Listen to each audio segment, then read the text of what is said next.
Hello friends, ഋതു small kitchen വേൾഡിലേക്ക് എല്ലാവർക്കും സ്വാഗതം. എന്തൊക്കെയുണ്ട് വിശേഷങ്ങൾ? എല്ലാവർക്കും സുഖമാണോ?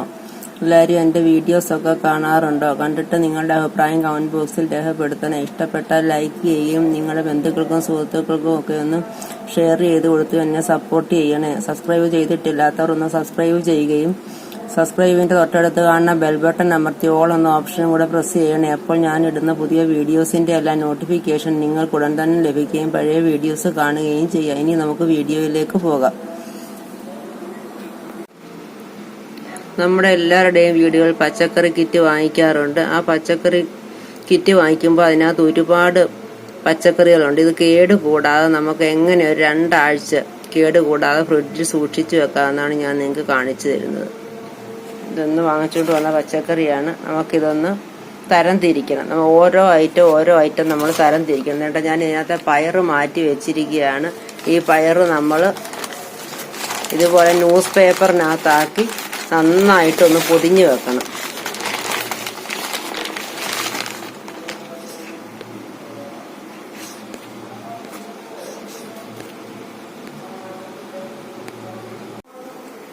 പയർ നമ്മൾ ഇതുപോലെ പൊതിഞ്ഞ് വെച്ച് ഇനി ഇതുപോലെ എടുത്ത് ഫ്രിഡ്ജിൽ അങ്ങ് വെച്ചാൽ മതി. ഇനി അടുത്ത ഐറ്റം തക്കാളി നമ്മൾ ഇതുപോലെ പേപ്പറിനകത്ത് ഇങ്ങനെ പൊതിഞ്ഞ് നന്നായിട്ട് പൊതിഞ്ഞ് വായു കയറാത്ത രീതിയിൽ എടുത്ത് ഫ്രിഡ്ജിനകത്ത് നമ്മുടെ ആ കൂട ഉണ്ടല്ലോ, കൂടയ്ക്കകത്ത് ഇതുപോലെ ഇതിനകത്ത് അങ്ങ് വെച്ചിരുന്നാൽ മതി. എന്നിട്ട് നമുക്ക് ആവശ്യമുള്ളപ്പോൾ അധികം ആവശ്യത്തിനുള്ള അത്ര എണ്ണ എടുത്താൽ മതി. അത് 2 ആഴ്ച കേട് കൂടാതിരുന്നോളൂ. ഇങ്ങനെ വായു കയറരുത്. എടുത്തിട്ട് നമ്മൾ ഇതുപോലെ തന്നെ അടച്ച് വെക്കണം. ഇനി അടുത്തത് മുരിങ്ങയ്ക്കായി ഇതുപോലെ തന്നെ നമ്മൾ ന്യൂസ് പേപ്പറിനകത്ത് നന്നായിട്ട് പൊതിഞ്ഞ് വെക്കണം. ആവശ്യത്തിന് എടുത്തിട്ട് വീണ്ടും അതുപോലെ തന്നെ പൊതിഞ്ഞ് വെക്കണം. അല്ലാതെ എടുത്തിട്ട് പിന്നെ നല്ല രീതിയിൽ പൊതിഞ്ഞ് വെച്ചില്ലെങ്കിൽ അത് ചീത്തയാകും. ഇനി നമുക്ക് അതുകൂടെ ഒന്ന് പൊതിഞ്ഞ് വെക്കാം. ഉരുളക്കിഴങ്ങ് നമ്മൾ പൊതിഞ്ഞ് വെക്കേണ്ട കാര്യമില്ല. ഫ്രിഡ്ജിന്റെ താഴെയുള്ള ഈ ട്രോയ്ക്കകത്തോട്ട് വെച്ചിട്ട് അതിനകത്ത് നമ്മൾ ഒരു കുടം വെളുത്തുള്ളിയുടെ വെച്ചേക്കാമെങ്കിൽ അത് കിളിക്കാതിരിക്കും. ഉരുളക്കിഴങ്ങ് നമ്മൾ ഇങ്ങനെ വെച്ചാൽ മതി, പൊതിയേണ്ട കാര്യമില്ല. ഇനി നമുക്ക് ക്യാരറ്റും വെണ്ടയ്ക്കയും എടുക്കാം. ക്യാരറ്റ് നമുക്ക് ഇതുപോലെ പേപ്പറിനകത്താക്കി പൊതിഞ്ഞ് വെച്ചാൽ മതി. വെണ്ടയ്ക്കായുടെ ഈ മണ്ടവശവും ചെവിട് വശവും നമ്മളൊന്ന് കണ്ടിച്ച് വെക്കാമെങ്കിൽ മൂത്ത് പോകാതിരിക്കും. കാരണം ഇപ്പം വെണ്ടയ്ക്ക പെട്ടെന്ന് മൂത്ത് പോകുന്ന സാധനമാണ്. അപ്പം ഈ വാലും തലയും കണ്ടിച്ച് വെച്ചാൽ പെട്ടെന്ന് മൂത്ത് ബാധിക്കും. അതുകൊണ്ട് അത് രണ്ടും കണ്ടിച്ചിട്ട് നമുക്കത് പേപ്പറിനകത്ത് പൊതിഞ്ഞ് വെക്കാം. നമ്മൾ കിഴങ്ങ് വെച്ചത് ഫ്രിഡ്ജിന് താഴെ ഒരു ഉറയുണ്ടല്ലോ, അതിനകത്താണ്. അല്ല ഫ്രിഡ്ജിനകത്തല്ല വെച്ചേക്കുന്നത്. ഫ്രിഡ്ജിനകത്ത് വെച്ചാൽ ഈർപ്പമുണ്ട്. താഴെ വെച്ച് നമ്മൾ വെളുത്തുള്ളിയുടെ വെക്കുമ്പോൾ അത് കിളിക്കാതിരുന്നോളും. നമ്മളല്ലാതെ വേറെ വല്ല പാത്രത്തിലാണ് വെക്കുന്നതെങ്കിലും അതിനകത്ത് ഒരു കുടം വെളുത്തുള്ളി വെച്ചാൽ അത് കിളിക്കാതിരിക്കും. വെണ്ടയ്ക്കയുടെ പാലും തലയെല്ലാം നമ്മൾ കണ്ടിച്ചിട്ടുണ്ട്. അതിനകത്ത് വേണ്ടി ഇത്ര എണ്ണം മൂത്തതുണ്ടായിരുന്നു. ആ മൂത്തത് നമ്മൾ മാറ്റി വെക്കണം. അത് മറ്റേതിൻ്റെ കൂടെ വെക്കരുത്. ഇത് ആദ്യം എടുത്ത് സാമ്പാറിലോ അവിയലോ എല്ലാം അങ്ങ് വെക്കണം. അത് മെഴുക്ക് പുരട്ടാൻ കൊള്ളത്തില്ല മൂത്തത്. ഇനി നമുക്കിതൊന്ന് പൊതിഞ്ഞ് വെക്കാം. അതുപോലെ തന്നെ വേണ്ട കോവയ്ക്കായും ഉണ്ട്. ഇത് നമുക്ക് ഒരു 2-3 ദിവസത്തെ മെഴുക്ക് പുരട്ടിക്കുകയാണ്. അപ്പോൾ നമ്മൾ ഇതുപോലെ പൊതിഞ്ഞ് വെച്ചേക്കാമെങ്കിൽ 2 ആഴ്ച വരെ ഇതെല്ലാം നമുക്ക് ഒരു കേടും കൂടാതെ ഉണങ്ങാതെ നല്ല ഫ്രഷ് ആയിട്ട് ഉപയോഗിക്കാൻ പറ്റും. ഇനി ഇതങ്ങ് പൊതിഞ്ഞ് വെക്കാം. അതുപോലെ തന്നെ നമ്മൾ ബീട്രൂട്ടും അതുപോലെ പൊതിഞ്ഞ് ആ ചെറിയ കൂടയ്ക്കകത്ത് വെക്കാം. ഇനി ഇതെല്ലാം ഒന്ന് പൊതിഞ്ഞ് വെക്കാം. അതുപോലെ തന്നെ നമുക്ക് വഴുതനങ്ങയും കറിക്കായും പത്രത്തിനകത്ത് ന്യൂസ് പേപ്പറിനകത്ത് പൊതിഞ്ഞ് വെക്കാം. സവാള നമുക്ക് പൊതിഞ്ഞ് വെക്കേണ്ട കാര്യമില്ല. ഫ്രിഡ്ജിനകത്ത് വെക്കണ്ട. ഫ്രിഡ്ജിനകത്ത് വെച്ചാൽ കിളിക്കാതെ നമുക്ക് വെളിയിൽ നമ്മൾ ഉള്ളിയൊക്കെ വെക്കുന്ന കൂടയ്ക്കകത്ത് വെച്ചിട്ട് അതിനകത്ത് വെളുത്തുള്ളി വെച്ചിരുന്നാൽ മതി, കിളിക്കാതിരുന്നോളൂ. പിന്നെ നമുക്കുള്ളത് വേണ്ട മത്തങ്ങയുടെ അകത്തെ ഈ മാതളവും കുരുവും നമ്മൾ എടുത്ത് കളഞ്ഞിട്ട് വേണം വെക്കാൻ. ചേന നമ്മൾ വെളിയിൽ വെച്ചാൽ മതി. വെള്ളരിക്ക ഒരെണ്ണമായിട്ടിരിക്കുന്നതുകൊണ്ട് നമുക്കിത് പൊതിയേണ്ട കാര്യമില്ല. കുറേശ്ശെ മുറിച്ചെടുത്താൽ മതി.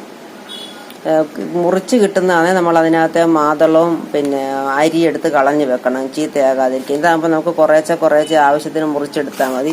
അതുകൊണ്ട് ഈ തടിയങ്കായുടെ അകത്തെ മാതളവും കുരുവും നമ്മൾ എടുത്ത് കളഞ്ഞ് വെക്കണം, അല്ലേ അത് ചീത്തയാകും. ഇനി നമുക്കതെല്ലാം ഒന്ന് റെഡിയാക്കാം. തടിയങ്കായും മത്തങ്ങായും വെള്ളരിക്കായൊക്കെ വെക്കുമ്പോൾ നമ്മൾ വേണ്ട അകത്തെ കുരുവും മാതളവും കുരു ഇരിക്കുന്ന മാതളവും കിടങ്ങ് എടുത്ത് കളയണം, അല്ലെ ഇരുന്ന് അളിയും. എന്നിട്ട് വേണ്ട നമ്മൾ ഒരു കഷ്ണം അങ്ങോട്ട് വെച്ചിട്ട് അതിൻ്റെ പുറത്ത് വേണ്ട മറ്റൊരു കഷ്ണങ്ങൾ തമ്മിൽ ഒട്ടാതിരിക്കണം. ഇങ്ങനെ പൊതിഞ്ഞ് അതിനകത്ത് വേണേൽ നമുക്ക് ഒരു കഷ്ണം കൂടെ വെക്കാം. ഞാനത് 2 കഷ്ണം വേറെ പൊതിഞ്ഞ് വെച്ചിരിക്കുകയാണ്. ഇങ്ങനെ വെച്ച് നമ്മളങ്ങ് പൊതിഞ്ഞ് വെച്ചിരുന്നാൽ മതി. ഇതൊരു മെനക്കേടാന്ന് ആരും കരുതരുത്. കാരണം 2 ആഴ്ച നമുക്ക് ഫ്രഷായിട്ട് നമ്മുടെ പച്ചക്കറി ഉപയോഗിക്കുന്നതിന് വേണ്ടിയാണ്. നമ്മുടെ പണം വെറുതെ വേസ്റ്റാക്കി കളയാതിരിക്കാൻ വേണ്ട മത്തങ്ങായും അതുപോലെ തന്നെ അകത്തെ കുരുവെല്ലാം എടുത്ത് കളഞ്ഞിരിക്കുക. ഒന്നീ പൊതിയാതെ വെക്കണം, പൊതിഞ്ഞ് വെക്കുവാണെങ്കിൽ കഷ്ണങ്ങൾ തമ്മിൽ ഒട്ടരുത്. അതിനി പച്ചമുളക് വേണ്ട നമ്മൾ ഈ ഞെടുപ്പെല്ലാം ഇറുത്തി കളഞ്ഞിട്ട് ഞാൻ വെക്കുന്നത് വേണ്ടി ഇതുപോലൊരു പാത്രത്തിനകത്ത്. ഇത് വേണ്ട 10-20 ദിവസമായ പച്ചമുളകാണ്, ഒരു കുഴപ്പവും ഇല്ല.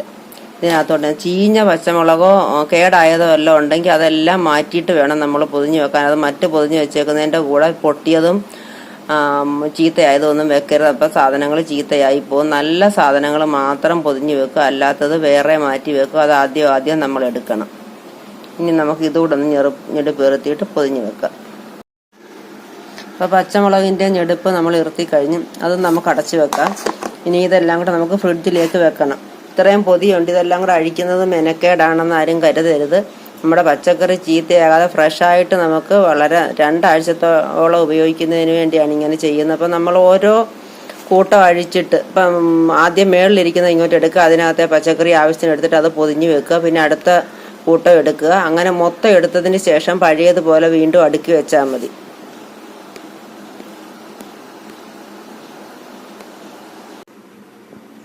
പച്ചക്കറി എല്ലാം വേണ്ട നമുക്ക് ഈ രീതിയിൽ അടുക്കി വെക്കാൻ സാധിക്കും. ഒരെണ്ണത്തിനകത്ത് തന്നെ പറ്റും. വേണ്ട എല്ലാം അടുക്കി വെച്ചിട്ടുണ്ട്. പൊതിഞ്ഞ് വെച്ച ആള് തന്നെ എടുക്കുവാണെങ്കിൽ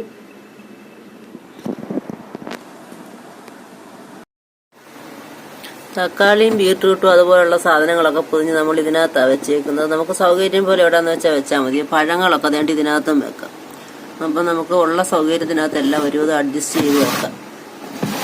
പിന്നെ ചോറൊക്കെ അതിൻ്റെ മുകളിലത്തെ തട്ടേ വെക്കാം. പിന്നെ മീനും ഇറച്ചിയൊക്കെ ഉണ്ടെങ്കിൽ ഫ്രീസറിലും അങ്ങ് വെക്കാം. ഇപ്പം നമ്മുടെ പച്ചമുളകിൻ്റെ ഞെടുപ്പ് ഇറുത്തി കഴിഞ്ഞു. ഇനി നമുക്കതൊന്ന് അടച്ചു വെക്കാം. ഇനി ഇതെല്ലാം ഫ്രിഡ്ജിലേക്ക് വെക്കണം. അതിനായിട്ട് ഇത് ഒരുപാട് കൂട്ടമുണ്ട്. ഇതൊരു മെനക്കേടാന്ന് ആരും കരുതരുത്. ഇത് മിക്കവാറും ഉള്ളവർക്ക് അറിയാൻ വയ്യാത്തവർ ഇത് ട്രൈ ചെയ്ത് നോക്കണം. നമ്മൾ ഇതിൽ അടുക്കി വെച്ചേക്കുന്ന ഓരോ കൂട്ടം മേളിലിരിക്കുന്ന കൂട്ടം എടുത്തിട്ട് അതിനകത്ത് ആവശ്യമുള്ള പച്ചക്കറി എടുത്തിട്ട് പൊതിഞ്ഞ് മാറ്റി വെക്കുക. അങ്ങനെ എല്ലാ കൂട്ടത്തിൽ നിന്നും പച്ചക്കറി എടുത്തതിന് ശേഷം അതുപോലെ പൊതിഞ്ഞ് വെച്ച് വീണ്ടും അതുപോലെ തിരിച്ചങ്ങ് വെച്ചാൽ മതി. അപ്പം നമുക്ക് സാധനം ചീത്തയാകത്തുമില്ല, അളിയത്തുമില്ല, ഒരു മെനക്കേടുമില്ല. മറ്റേ ഒന്നിച്ച് ഫ്രിഡ്ജിനകത്ത് നമ്മൾ എടുത്തു വെക്കുമ്പോൾ പല സാധനങ്ങളും ചീഞ്ഞു പോകാനുള്ള സാധ്യതയുണ്ട്. അപ്പോൾ എല്ലാവരും ഇതൊന്ന് ട്രൈ ചെയ്യണം. ഇഷ്ടപ്പെട്ടാൽ ലൈക്ക് ചെയ്യുകയും ഷെയർ ചെയ്യുകയും കമൻറ്റ് രേഖപ്പെടുത്തുകയും ചെയ്യണേ. ഇതുപോലെ മറ്റൊരു വീഡിയോ ആയിട്ട് നമുക്ക് ഉടൻ തന്നെ കാണാം. Thank you.